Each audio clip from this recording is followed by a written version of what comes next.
My dad would talk about some of the great players of his era. My dad only played in the league 1 year in 41, but he had great respect for him and what he meant to the game. He spoke very highly of Sammy Baugh, both as a person and as a football player.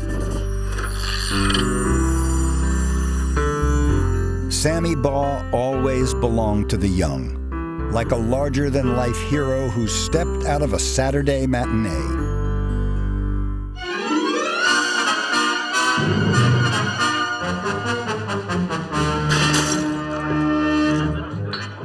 That man killed my father, Ranger Tom King, while he was working on a sabotage case. Sabotage?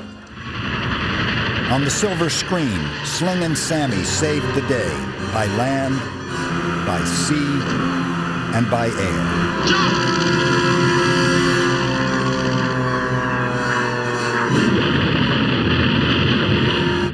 He was a triple threat on the football field, too. Sammy Baugh would be a combination of today's version of Tom Brady, Brian Moorman, and Ed Reed, three all-star players at their positions all rolled into one.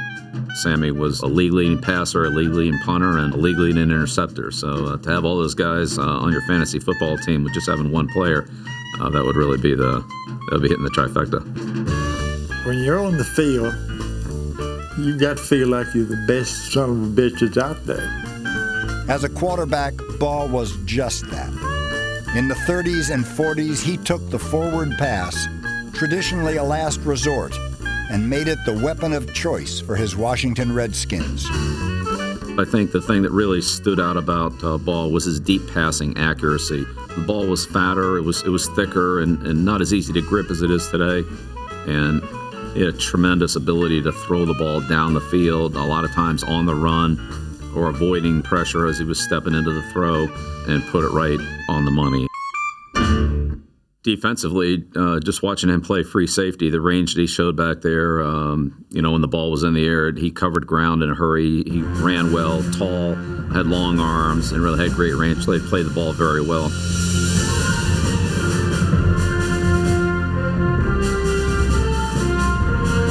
As a punter, he was just so far ahead of everybody else. There still hasn't been a player that's averaged, what he's averaged punting the ball in one season.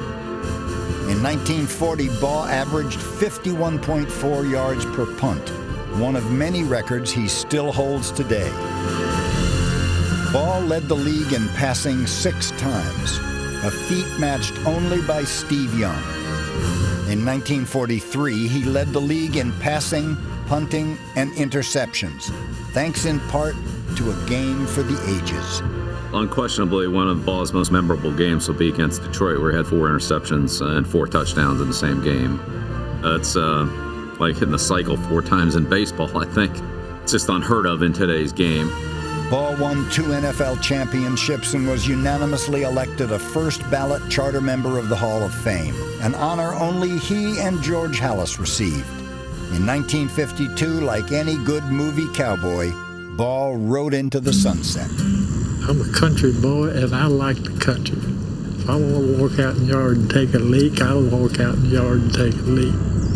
Wasn't really a high-profile guy by nature, even though his football status brought him into that celebrity. That wasn't really what he was in it for. He was in it to play football and to win and to have fun doing it and to be with his family and be in his roots in Texas. Sammy Baugh, no question about it. He was a special player.